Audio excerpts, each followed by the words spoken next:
Today, we are diving into the art of validating someone's feelings, which is a crucial skill for building stronger connections and fostering empathy in your relationships. Empathy isn't just about understanding. It's about actively acknowledging and validating someone's feelings that they are experiencing. So how do we go about validating someone's feelings? Today, I have 3 ways to do that. So let's jump in. The first way is to focus more on listening and less on talking.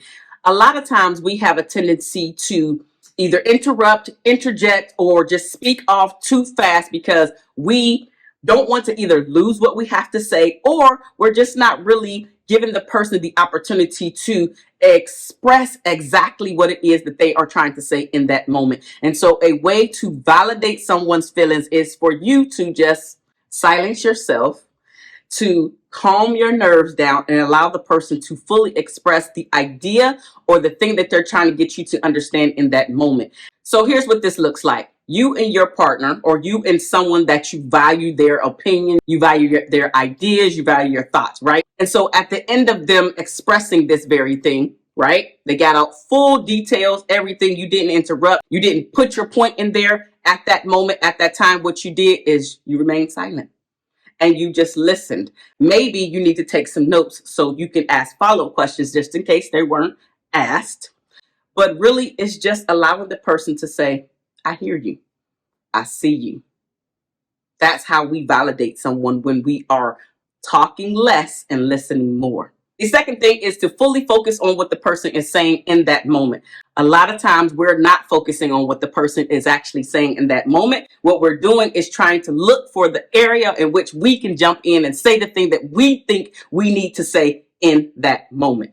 And I'm actually not great at this. I'm totally getting better at this. But I remember at this point, it probably was about a decade ago, when one of my brothers, I used to have a bad habit of interjecting or stopping or even trying to finish a sentence. And I didn't realize this is something that I did. And so in a not so nice way, he basically told me to cut it out.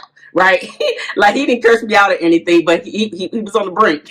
I guess I had done it just a little too much for him, and I didn't realize that I was doing it. So there's a thing that we don't even realize that we're doing until somebody else points it out to you. In this case, my brother pointed it out to me, and now I realize that this is something that I am actively working on becoming better at, day in and day out, one conversation at a time. And so I'm a lot better when I'm coaching clients. I don't interrupt, but somehow it doesn't translate over into my friendships or with my family. Again, I am getting better at this. So this is a practice. It is not something that I am accustomed to doing, because I know that I can forget about the thing that I want to say in that moment. And so I am getting better at taking notes, or just allowing the person to fully express themselves. So I am not just saying this about you, I'm saying this about me as well. I am getting better, but because I'm aware of it. But maybe you're at the stage where you're not even aware of what you're doing at that moment. So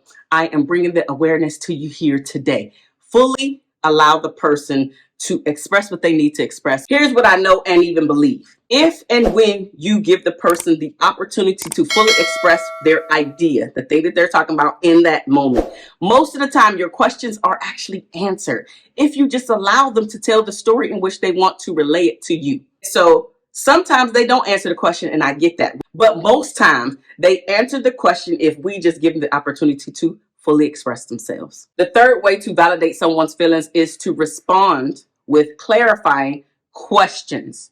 Yes, so this is your point. This is your time now where you get an opportunity to actually express the thing that you want to express to the person, and they don't feel rushed because you gave them an opportunity to fully express themselves. But now you need some understanding about this question or this thing that was mentioned, or this is just not coming together full circle for you. And so this is where the clarifying questions come from. And all of us, let's be real, all of us want to be heard, understood, appreciated, and seen. And what better way to have your partner be seen by validating how they feel in that moment? Because to validate is to affirm the worth of a person, their feelings, or their opinions. So do a better job at doing that to validate someone else's feelings, because what we put out there into the universe actually comes back. And so the more that you validate people, the more that you will be validated as well.